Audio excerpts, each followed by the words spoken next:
Hello everyone, ayan. Eto na nga po yan, di ba natapos ko na siyang i-ano sa ipakuluan konti para matanggal yung dumi-dumi ng baboy. So napakuluan ko na yan, nababad ko na rin siya. At ito na po ngayon, mag-umpisa na akong mag-isa. So yun guys, something. Ito yung igigisa ko.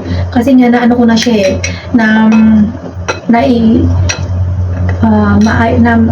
parang na-marinate ko na siya ng maayos. So, yun. Ayan. Just wait lang. Ayan, lalagyan ko na siya ng mantika. Kunti. Kunti lang naman. Ayan. Tapos, lalagay ko itong itong napipit kong what we call this luya. So, yun, para maging malasa ang ating soup. Kahit anong klaseng soup po yan, kailangan po natin isa sa luya. So yun guys, salagay ko na yung luya. Para mabango. Yung mabango siya, masarap siyang amoy-amoy.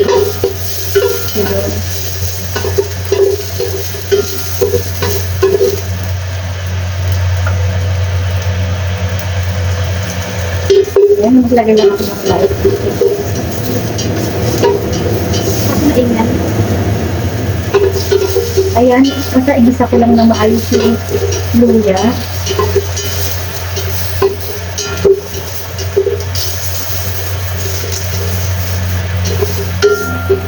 Ayan, saka ko naman ko igisa itong bahagyang gisa lang siya guys, bahagya lang. Kasi nga nababad ko na siya eh. Tsaka napakuluan ko na siya, natanggalan ko na ng dumi yung Tapos ilagay ko na to.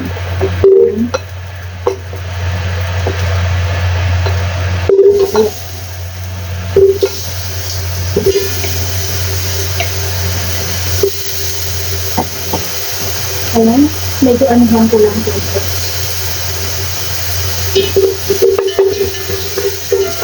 Para hindi siya gaanong masunog. Ayan, basta iyan lang natin siya. Ayan. Bahagya ko lang naman na ibigisa siya para masarap yung amoy niya saka yung lasa nakadikit pa rin sa buto-buto. So yun.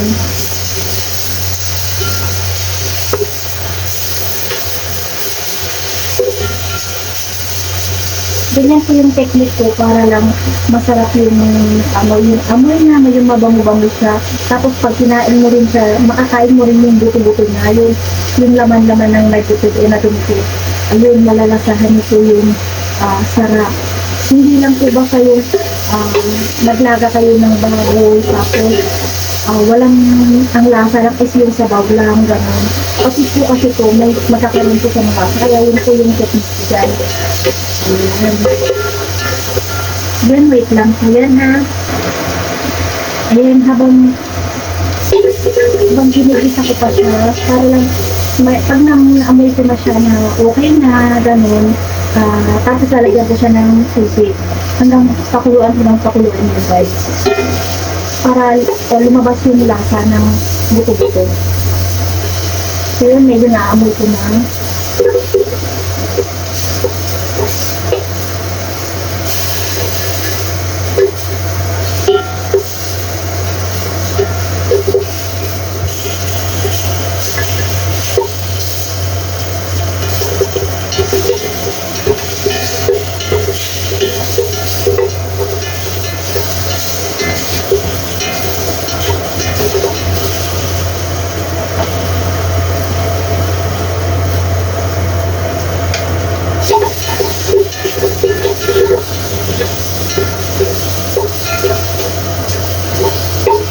Ayun nga guys, pwede na siyang lagyan ng tubig.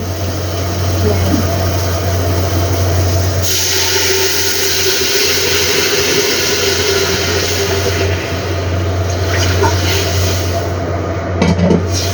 So ayan, hayaan ko lang po siyang tumulo ng kumulo.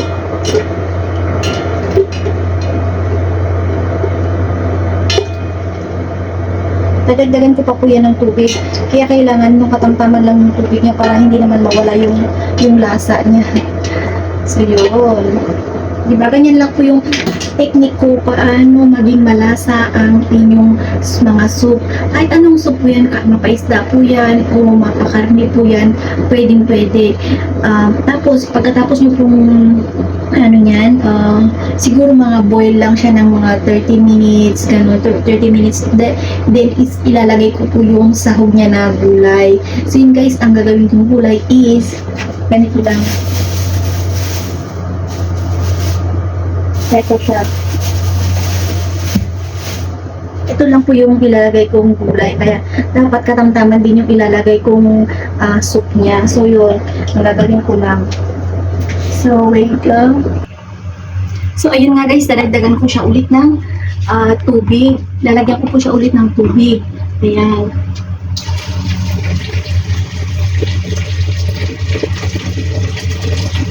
Technique po para mapabilis yung ating pagpapakulo ng ating sabaw. Kailangan po mainit na tubig, magpakulo muna ng tubig. Then ilalagay, hindi po yung yung malamig na ilalagay mo dyan. Matatagalan po tayo niyan guys ng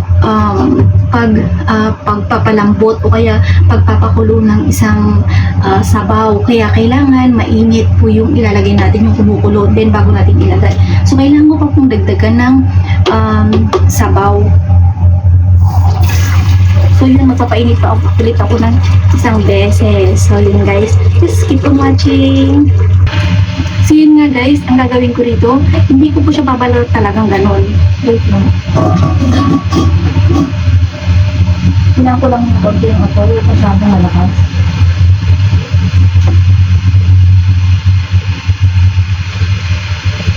Ayan. Balik.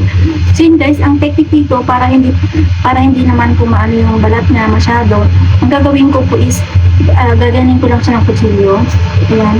Tingin lang po yan. Ayan. Para yung green ng ano niya, nandito pa rin siya. Kasi nandito po yung sustansya sa may balat. So yun, gaganyanin ko lang siya.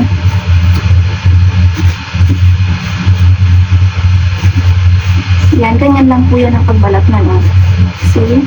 Hindi po siya yung balat talaga na yung lahat ng skin na ay matatanggal. Yung ganyan lang po ako magbalat.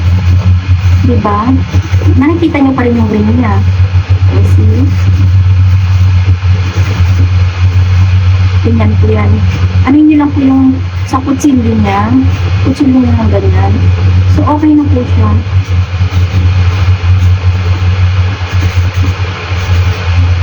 So yun, siguro pagkalipas ng 30 minutes, at nakita ko naman okay na yung buto-buto, then saka ko ilalagay itong gulay. Hindi ko basta-basta ilalagay yung gulay ng ganun lang, kabilis, kasi nga iba po yung texture ng gulay at saka kasi ang ganyan lang po. Ayan, ginagyan ko na siya.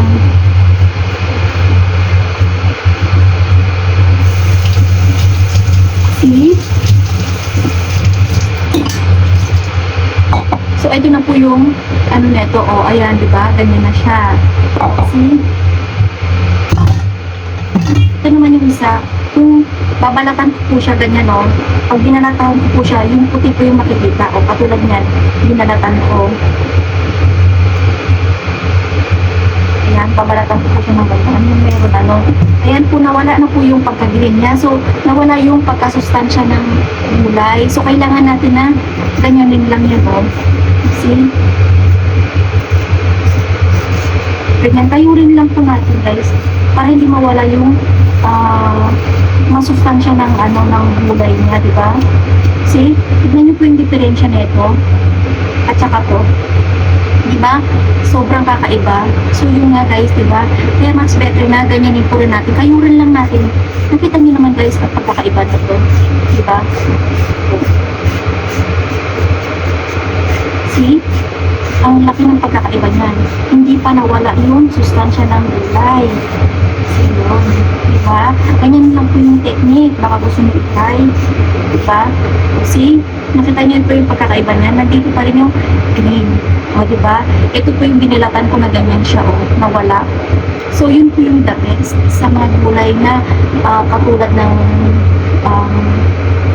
yung potato naman po kasi, kailangan naman po natin balatan. Kasi hindi naman po natin i-mash yun, diba? So yun, ganyan lang po yung pagbalat ng gulay na ganito yung skin niya. Katulad ng ng chikway, mga ganyan. Diba? Ganyan na rin po ng natin. Diba? O, see? Nakita niyo naman.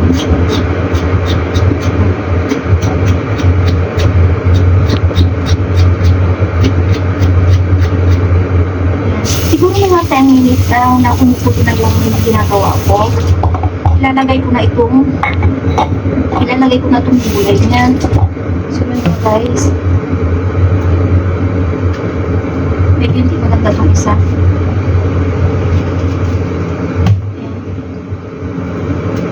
Tinanggalan ko lang siya ng tapos ganyan lang siya, oh. Ganyan lang siya kadali, oh. See? Mabilis lang naman yan, eh. Mabilis lang siyang karyurin. Kailangan po yung kutsilyo nyo is meron siyang ganyan, oh. Hindi po yung diretso. Pero pwede na rin yung diretso din siguro. Kasi may ganito pong kutsilyo kaya maganda siyang pangkayod. Yan, ganyan lang po para maging malasa at maging yung ating mga sabaw, diba? Diskartehan po natin ng maayos. Kung alin po yung diba? Hindi lahat naman ng technique ng nagluluto is lahat natin susundin natin, diba? Kasi may mga technique din tayo na nalalaman na talagang napakasarap at naging magsustansya yung ating nilulutong sabaw. Diba yung sabaw po is nandyan na po yan lahat. Kahit hindi mo pinakain ng gulay nyo, kasi nandun na po lahat sa food. So yun, diba? Nakita nyo naman yung diferensya nito, oh. Yung diferensya nito tsaka nito. Diba? Magkaiba. So yun guys, yan pag nagustuhan niyo itong video na to, paki-like, share, and subscribe sa aking channel, Mars TV Vlog po yan guys, para po lagi po kami updated sa aking mga videos. Yan po guys ha. At saka mamaya pong konti ilalagay ko na doon. So yun, yan po yung sinishare ko sa inyo ngayon. Siguro mga 30 minutes lang is okay na yung aking sabaw. So yun, ang gagawin ko naman is hahatiin. Aanin ko naman siya guys, gaganyanin ko siya, hatiin ko siya para lumabas yung lasa ng gulay. Ito, para lumabas yung lasa ng gulay, kailangan ko po siyang hatiin. Yan. Diba? Hindi lang po natin yan basta-basta ilagay na ganyan. Yan, hatiin ko lang po siya na ganyan. Yan. Para yung lasa is sumiksik pa rito at pwede rin, kung gusto nyo kainin, pwede rin itong makain. Kasi minsan po guys, sa gabi, yan na lang po yung kinakain ko. Yung gulay lang ng sabaw, okay na sa akin. So, ito yung po yung the best na ginagawa ko guys. Para kahit hindi na ako kumain sa gabi, yan na lang, masustansya na yan guys. So, yun. Tsaka salamat din po pala sa mga kahit hindi ko po na-share yung aking video. Salamat po sa mga nanonood, kahit konti pa lang yung aking subscribers, diba? At kahit pa paano napapansin na rin, diba? So yun, go lang po tayo guys.